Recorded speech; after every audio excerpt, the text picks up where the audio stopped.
ସାଙ୍ଗମାନେ ଆପଣ ସିଆଡେ କାଲି ମେଘ ହେଇଛି ନା ବର୍ଷା ହେଇଛି ନା କଣ ହେଇଛି? ଆମ ଇଆଡେ ତ ସବୁ ହେଇଛି, ମେଘ ହେଇଛି, ବର୍ଷା ହେଇଛି, ଫ୍ରିରେ ପବନ ସହିତ ଘଡଘଡି ବି ଫ୍ରିରେ ମିଳିଥିଲା ଆମକୁ। ତା ସହିତ ଆମର ଟିକେ ଗଛ ବି କିଛି ଭାଙ୍ଗି ଯାଇଥିଲା, ଆମ୍ବ ବି ବହୁତ ସାରା ଗଳି ପଡିଥିଲା ଗୋଟେ ଗଛରୁ ପବନ ଦ୍ଵାରା। ତାକୁ ତୋଳା ତୋଳି କରିସାରିଲା ପରେ ଅମୃତଭଣ୍ଡା ଗଛ ତ ଆମର ଭାଙ୍ଗି ଯାଇଥିଲା, ତାକୁ ବି ତୋଳା ତୋଳି କରିସାରିଲା ପରେ ଆମର କିଛି କାନ୍ଦି ମୋଡି ଯାଇଥିଲା ପଇଡର। ସେଥିପାଇଁ ମୋ ଅଜା କଥା ତାକୁ ସକାଳୁ ସକାଳୁ ପାରି ଦେଇଥିଲେ, ଯୋଉଥିପାଇଁ ସକାଳୁ ସକାଳୁ ମତେ ଫ୍ରେଶ ପଇଡ ପାଣି ସହିତ ଏଠି ଟିକେ ନଡିଆ ବନିଯାଇଥିଲା ମେ ବି ପଇଡଟା।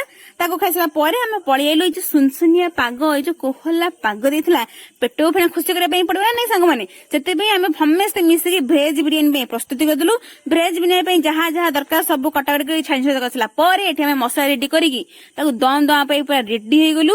ଏଠି ତାୱା ଉପରେ ମା ବାଲି ପକେଇକି ଆମେ ଦମ ଦବା ପାଇଁ ରେଡି କରିସାରିଲା ପରେ ଏପଟେ ଆମେ ପଳେଇ ଆଇଲୁ ଯୋଉ ପୋଦିନା ପତ୍ର ଆଉ ଧନିଆ ପତ୍ର ଚଟଣି କରିବା ପାଇଁ, କାହିଁକିନା ଆମେ ଯୋଉ ରାଇତା କରିବୁ ତାକୁ ତା ଦେହରେ ଟିକେ ପଡିବ ନାଇଁ। ତାପରେ ଏଠି ସବୁ କାକୁଡି ଆମେ କାଟି ସାରିଲା ପରେ ଆଉ ଦହି ପକେଇକି ଟିକେ ଜଲଜିରା ପକେଇକି ଆଉ ସେ ଯୋଉ ପୋଦିନା ପତ୍ର ଚଟଣି ତାକୁ ଟିକେ ପକେଇକି ପୁରା ବୋବାଲିଆ ଗୋଟେ ରାଇତା କରିସାରିଲା ପରେ ଏପଟେ ଆମ ଦମ ଦବା ପାଇଁ ବି ରେଡି ହେଇଥିଲା। ମାନେ ଆମ ପରେ ବିରିୟାନୀ ରେଡି। ଏଠି ମୋ ଭଣ୍ଡି ହାତ ମାଣି ଦେଖୁଥିଲା ନାଇଁ ସତରେ ହେଇଛି କି ନାଇଁ।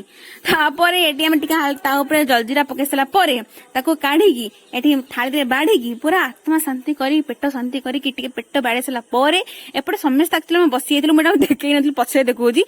ପୁରା ଫ୍ୟାମିଲି ମିଶିକି ଆମେ ଆଜି ପୁରା ମେଘୁଆ ପାଗକୁ ପୁରା ଏନ୍ଜୟ କଲୁ।